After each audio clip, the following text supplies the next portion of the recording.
నామ స్తోత్రాలు. మీ అందరికీ నా వందనాలు. పాస్టర్ గారికి పాస్టర్ గారికి ప్రత్యేకమైన వందనాలు తెలుపుకుంటున్నాను.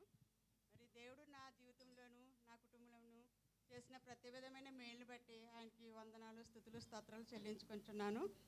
ముఖ్యంగా నేను 10 సంవత్సరాల బట్టి నుంచి హైదరాబాద్లో ఉంటున్నాను మా పాప దగ్గర. మరి 10 సంవత్సరాల నుంచి ఉంటున్నప్పుడు మేము వేరే చర్చికి వెళ్ళి ఉన్నాము.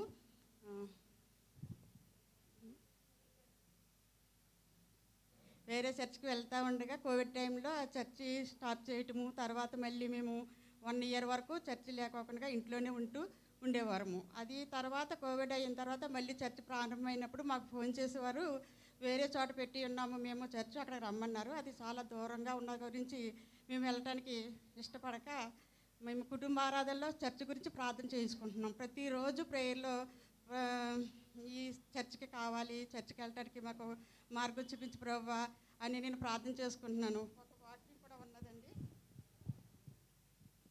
కీర్తనలు 42 అధ్యాయము 1-2 వచనాలు.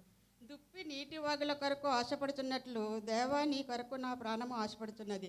ఈ వాక్యం ద్వారాగా నేను ప్రతిరోజు ప్రార్థన చేసుకుని ఈ వాక్యం చదువుకుంటా ప్రార్థన చేసుకుంటా ఉండేదాన్ని. అలా ఉంటుండగా ఒకరోజు మా పెద్దబాబు డ్యూటీ నుంచి వచ్చి, మమ్మీ ఇక్కడే దగ్గరలోనే మనకి చర్చ్ ఉన్నది, నాకు గూగుల్లో నెట్లో కనిపిస్తుంది చూద్దామని అన్నప్పుడు మేము వెతుక్కుంటా వచ్చేటప్పుడు మాకు ఇక్కడ ఈ చర్చ్ కనిపించింది.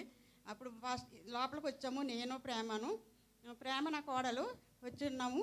వచ్చిన తర్వాత పాస్టర్ గారిని పిలిచాము.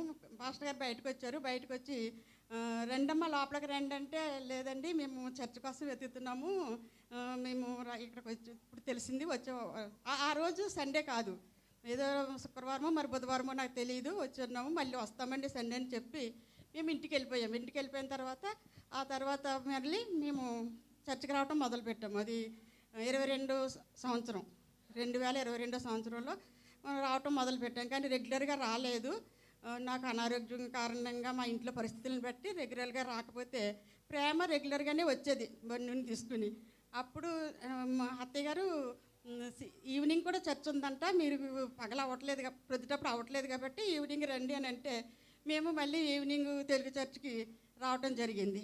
తెలుగు చర్చ్కి రెగ్యులర్గా రావటం జరిగింది. మేము ఈ సంఘానికి వచ్చి ఇప్పుడు రెండు సంవత్సరాలు పూర్తయిన ఈ కార్యక్రమం చేసుకుంటున్నాం కాబట్టి నేను సంవత్సరం 7 నెలల బట్టి నుంచి ఈ తెలుగు ఆరాధనకు వస్తున్నాను. హల్లెలూయా. వస్తున్నప్పుడు మేము పాస్టర్ గారు మమ్మల్ని ఎంతో ఆదరించారు.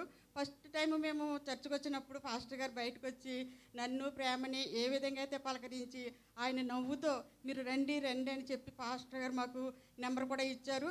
అదేవిధంగా ఈ రోజు వరకు కూడా పాస్టర్ గారు మమ్మల్ని అలాగే ఆదరిస్తున్నారు, అదే ప్రేమ చూపిస్తున్నారు, అదే అభిమానం చూపిస్తున్నారు. ఆయన గురించి ఎంత చెప్పినా నేను తక్కువే అవుతుంది. దేవుడు మా ప్రార్థన ఆలకించి మా ప్రార్థనల ద్వారాగా మరి ఈ సన్నిధికి రావడానికి మాకు కృప చూపించినాడు. నేను నా కుటుంబము అందరము మేము ఈ చర్చకు వస్తున్నాము.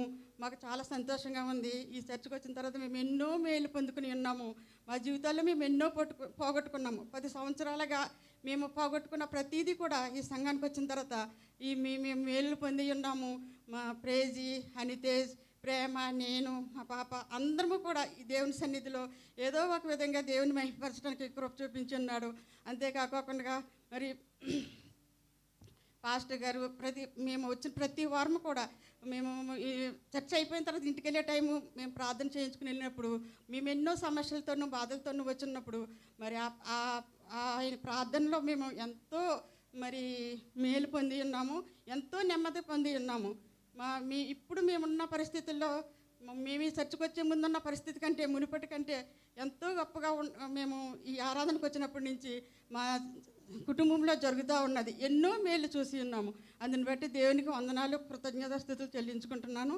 అదేవిధంగా మరి ఈ సంఘంలో మరి మనకి బైబిల్లో ఎవరు ఆదాము అవ్వ మనకి ఆది దంపతులు అయితే మా ఈ సంఘంలో ఆది దంపతులుగా ఆనందరాజు గారు మరి స్వర్ణలత గారిని నేను అనుకుంటా ఉంటాను. నేను ఈ చర్చకు వచ్చినప్పుడు చూసిన వెంటనే వారి గురించి నేను అదే అనుకున్నాను. నాకు ఎంత ఆనందం అంటే వీరు కూడా మమ్మల్ని ఎంతో అభిమానంతోనూ ప్రేమతోనూ పలకరిస్తారు. ఆనందరాజు గారు అయితే ఎంతో ఇదిగా నన్ను ఎంకరేజ్ చేస్తారు. అదేవిధంగా మరి దాన్ని బట్టి మరి నేను ఇంకొక వాక్యం చెప్తున్నానండి. ఇర్మియా 33:3 నాకు మొరపెట్టము నీకు ఉత్తరం ఇచ్చేదను. నేను ఎంత ఇదిగా దేవుని దగ్గర మొరపెట్టాను, గోజాడాను, అదేవిధంగా నాకు దేవుడు మరి సన్నిధిని అనుగ్రహించాడు. ఈ సన్నిధిలో ప్రతి ఒక్కరు కూడా ప్రేమ గలవారే. చిన్నవారు మొదలుకొని ప్రతి ఒక్కరు కూడా ఎవరికి గర్వం లేదు. నేను చూసినంత వరకు అందరూ ప్రేమపూర్వకంగా మమ్మల్ని ఆహ్వానిస్తున్నారు, మాట్లాడుతున్నారు. మాది అదంతా ఒక కుటుంబంలాగా అనిపించింది నాకు మా ఊరెళ్తే మా అందరూ వచ్చి ఎంత ఇదిగా పలకరిస్తారో. అదైతే రక్త సంబంధము చిన్నప్పటి నుంచి తెలిసిన వాళ్ళు పలకరిస్తారు, చక్కగా మాట్లాడతారు. అదేవిధంగా ఈ చర్చికి వచ్చి ప్రతి వారం కూడా మేము ఆ ఆనందాన్ని పొందుతున్నాం. చర్చి నుంచి ఇంటికి వెళ్ళిన వెంటనే మా ప్రేమ, నేను మా పాప కూర్చుని మా చర్చికి రావడం మా పిల్లలతో కలిసి ఎంతో ఇదిగా మాట్లాడుకుంటూ ఉంటాం చర్చ్ గురించి, ప్రతి విషయం గురించి. వాక్యం ద్వారాగా బలపరచడం విజయ్ కుమార్ గారు, వాక్యం ద్వారాగా మరి దయానంద్ బాబు పాటల ద్వారాగా సుష్మా, వీళ్ళందరూ ఇది ఇంకొక వాక్యం ఉంది ఏంటి, కీర్తనలు 133:1 సహోదరులు ఐక్యత కలిగి నివసించుట ఎంత మేలు, ఎంత మనోహరము అన్న వాక్యాన్ని గుర్తుండేలాగా ఈ సంఘంలో అందరూ సహోదరులుగాను సహోదర ప్రేమతో ముందుకెళ్తున్నాం. నాకు ఎంతో ఆనందంగా ఉంది. నాకు దేవుడు ఈ సన్నిధిని ఈ సహవాసాన్ని చూపించినందుకు నేను ఎంతో గర్వపడుతున్నాను, ఎంతో ఆనందిస్తున్నాను. పాస్టర్ అమ్మ గారు కూడా మేము ఫస్ట్ వచ్చినప్పటి నుంచి ఈ రోజు వరకు కూడా ఇదే ప్రేమ. మరి నేను ఏ చర్చలోనే చూడలేదు ఇలాగా. నేను చిన్నప్పటి నుంచి చర్చలకు వెళ్ళాను, కానీ ఏదో ఒక రోజు పాస్టర్ గారు అదో రకంగా ఉంటారు. కానీ ఈ రోజు వరకు కూడా ఇన్ని సంవత్సరం 7 నెలల బట్టి నుంచి కూడా పాస్టర్ గారు మొక్కలు అదే చిరునవ్వు, అదే ఇదిగా మమ్మల్ని పలకరించడం, అదే ప్రేమతో. మరి మేము బాధల్లో ఉన్నప్పటికీ మాకు ఎంత సంతోషమో. నేను ప్రేమ అయితే రోజు అనుకుంటాం, పాస్టర్ గారికి ఏంటి అసలు విసుగుండదా,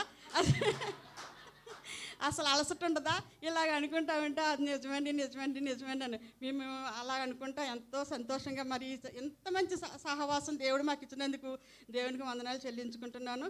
మరి మీ అందరికీ నా హృదయపూర్వక వందనాలు. పాస్టర్ గారికి, పాస్టర్ అమ్మ గారికి మరి ఒకసారి నా హృదయపూర్వక వందనాలు. మీ గురించి ఎంత చెప్పినా తక్కువేనండి. ఇదంతా దేవుని కృప, దేవుని మహిమ. ఈ సాక్ష్యము దేవుడు దీవించును గాక. ఇది మహికర్మగా దేవుడికి ఉండాలని ఈ సాక్ష్యం దేవునికి సమర్పించుకుంటున్నాను.